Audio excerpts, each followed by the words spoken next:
Hi there, welcome to the first episode of our digital series T and IT, where we spotlight current trends in IT with our very own homebrewed product experts.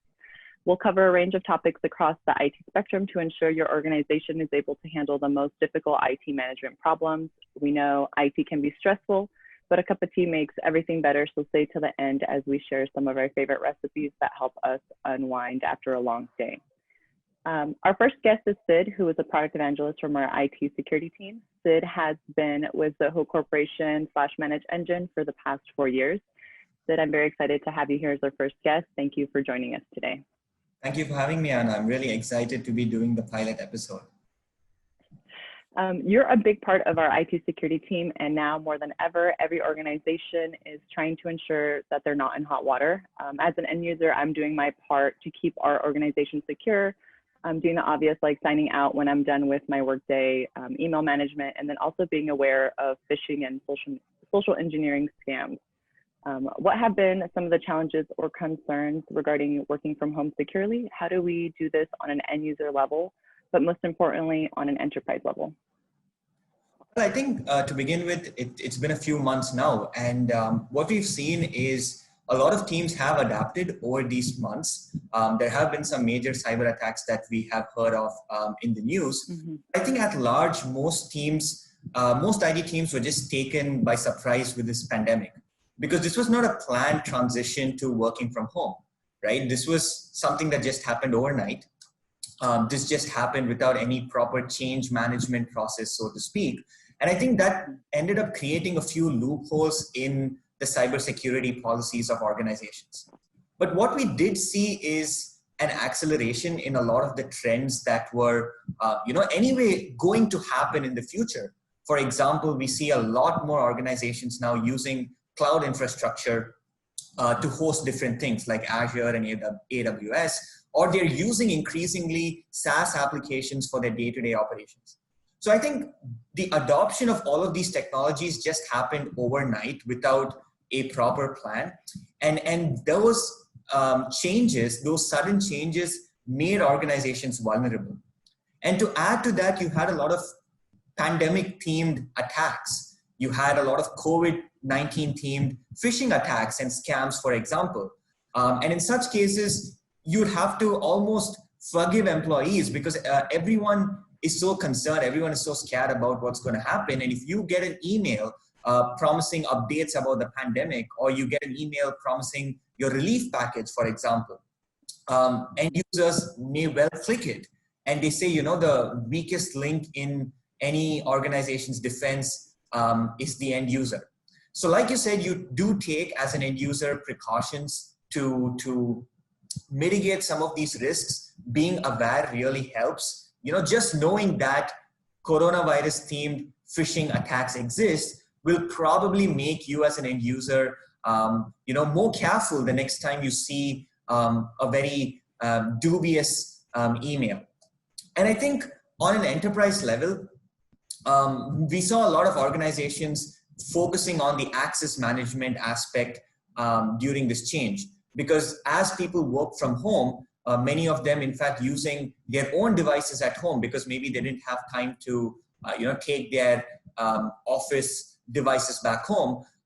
In such cases, accesses had to be properly granted for these users to access the corporate resources. So we saw a lot of organizations increasingly using VPNs. Of course, this technology has been around for a long time, but suddenly everyone is so reliant on VPNs once again. And like I said, cloud technology makes it so convenient for organizations to access some of these things they need every day. And I think this meant that as a cybersecurity team, they need to make sure they're monitoring all of these different platforms, right? That became the big challenge because you have this shift in infrastructure, but two main challenges were the identity and access management aspect and the monitoring aspect of this new infrastructure. So I think that was really the changes that we saw. I think it's just one of those shifts that happened without, no one could have really predicted such a shift in IT. But I think most teams are getting used to this. and hopefully some of these areas that we mentioned, identity and access management and monitoring, will have a pivotal role in this transformation.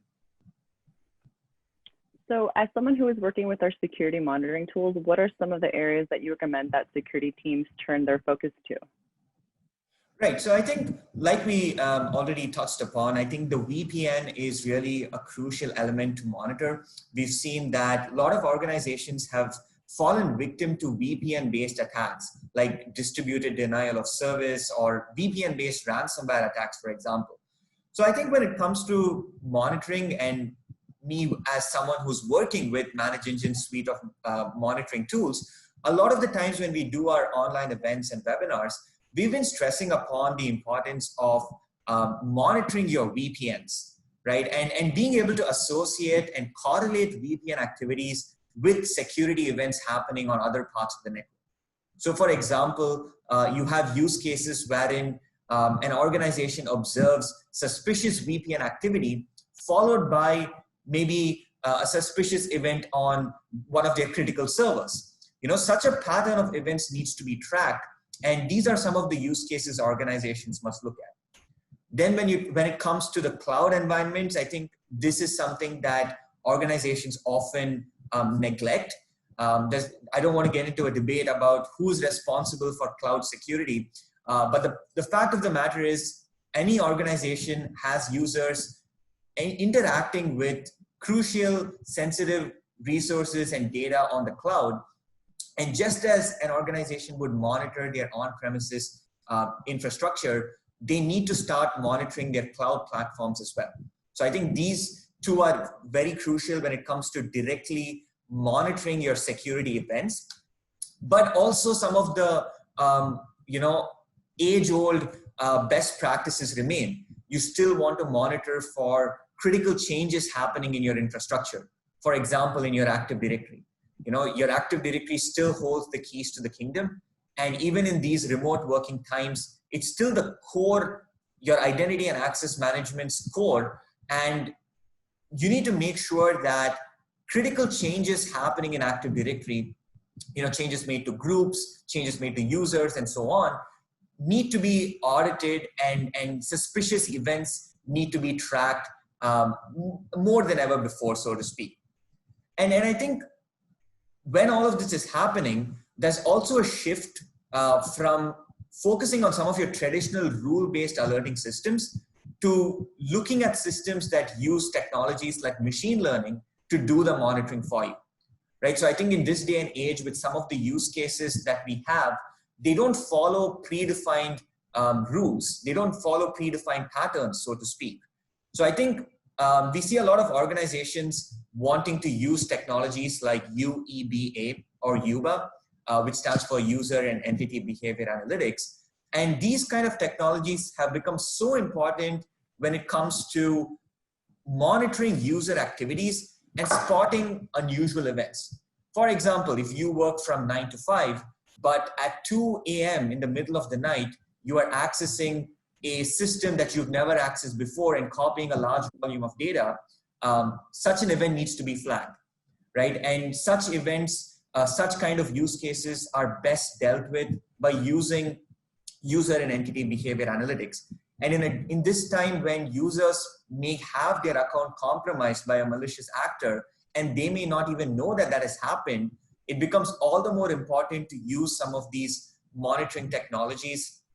And even at ManageEngine, when we are speaking at various kinds of online events over these past 2 months, we've really been reiterating the importance of security monitoring. So with all that being said, Sid, what are some of the new developments in our products to keep up with the changing times? How are we stacking up with the new normal? So I think, like we said, monitoring is an extremely crucial element. But if you really think about it on a ManageEngine level, we've got such a broad portfolio of products, and each of these products are being contextualized to meet some of these, new age requirements, so to speak. At the risk of over abusing the words "new normal," I think we've got a fair bit of solutions at ManageEngine that really is helping organizations make this shift. But with regards to security monitoring, there are a few areas that we've been heavily invested in the past few months to sort of make this shift in the cybersecurity landscape. And one of the areas that we've focused on a lot in the last 12 to 18 months is on threat intelligence and analytics. So this is the idea that we can make use of a database of malicious actors on the internet. These could be IPs, domains, and URLs. And we want to ingest that data into our security monitoring tool so that organizations can now start detecting and blocking malicious communications even before they can do real damage. So we see, for example, as we touched upon, we have coronavirus themed malicious IPs, domains, and URLs. So all of the threat intelligence feeds are being updated with the latest information so that the latest emerging threats are now detectable for organizations using ManageEngine SIM platform. And we've also strengthened our VPN monitoring capabilities. We have built a new dedicated VPN dashboard that helps organizations get a real-time view on their VPN usage, who are the top users that are using their VPNs, the failed logons, the active sessions, and then being able to correlate some of these events with events happening on other parts of the network. So VPN monitoring is another area that we've really focused on in the last few months. And then we've also updated some of our traditional correlation rules. So we've had correlation based analytics for many years now, but we're constantly updating some of these rules to tackle the latest types of threats.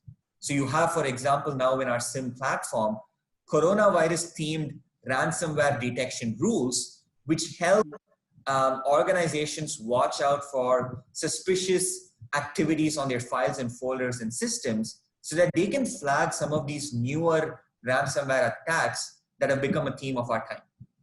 And finally, when we talk about this preference for organizations to use cloud-based platforms, at ManageEngine, we've been trying to make a lot of our solutions have a cloud model as well, a cloud-based deployment as well.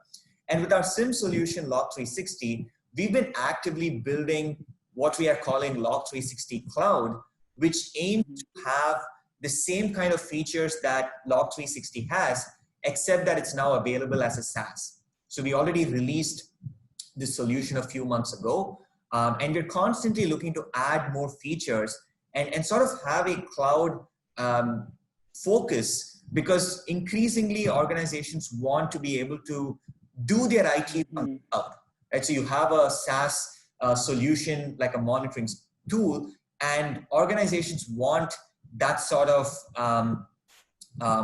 flexibility in being able to access their monitoring tool from the cloud. So these are some changes that we've been seeing and how we've been adapting our solutions to them.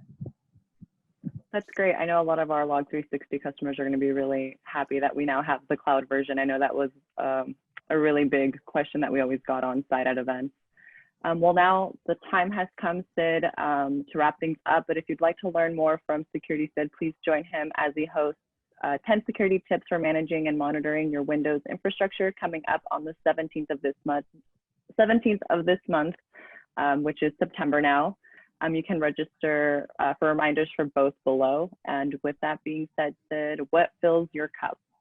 Anything, anything you like to drink at the end of the day to help you unwind after a long day of IT?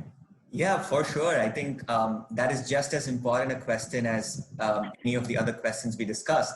So today I'm sipping on a soothing fusion of chamomile, marshmallow root, and fennel. And I've also added some acacia honey to give it a sweet taste. So this is a non-IT, but just as useful tip to unwind at the end of the day. Okay, perfect. Well, thank you guys so much, and you can join us for our next episode. Sid, can we clink cups virtually?